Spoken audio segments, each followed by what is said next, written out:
नमस्कार. श्री स्वामी समर्थ. आज मी बनवते फोडणीचं वरण. सगळ्यात आधी 1 कप तुरीची डाळ आणि 1 चमचा मुगाची डाळ एकत्र करून स्वच्छ धुवून पाण्यात भिजवत ठेवली आणि त्यानंतर कुकरमधून 3 शिट्ट्या घेऊन चांगली शिजवून घेतली.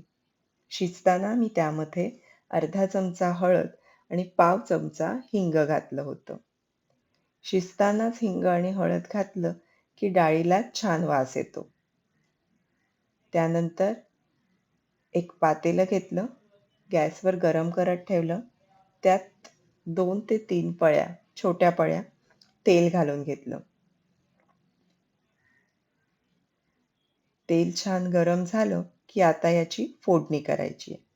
फोडणीत सगळ्यात आधी मी अर्धा छोटा चमचा मोहरी, अर्धा छोटा चमचा जिरं घातलंय.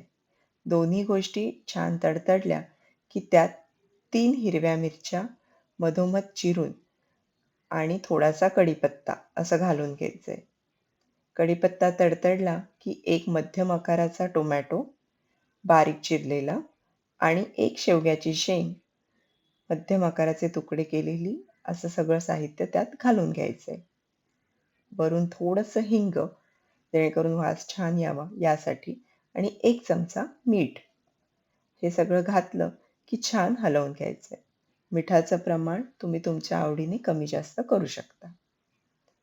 आता यामध्ये मी साधं पाणी घातलेलं आहे. झाकण ठेवून छान शिजू दिलंय.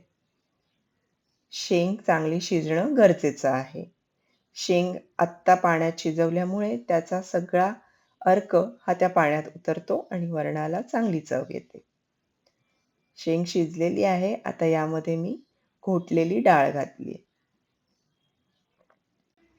डाळ एकदा मिक्स झाली की त्यामध्ये जेवढं पातळ जाड वरण हवे आहे त्यानुसार पाणी घालायचं.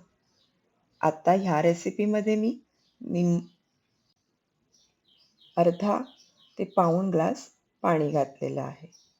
सोबतच आता मी यामध्ये घालणार आहे खोवलेलं ओलं खोबरं. साधारण 2 ते 3 छोटे चमचे खोबरं मी यात घातलंय आणि आता हे सगळं एकत्र मिक्स करून आपल्याला याला छान उकळी येऊ द्यायची आहे.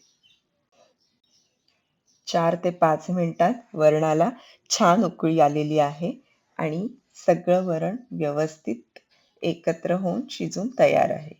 वरून घालूया थोडीशी चिरलेली कोथिंबीर आणि आता गॅस बंद करून घेऊया. आपलं वरण तयार आहे. रेसिपी आवडली असेल तर लाईक करा, शेअर करा, सबस्क्राईब करा. बाय.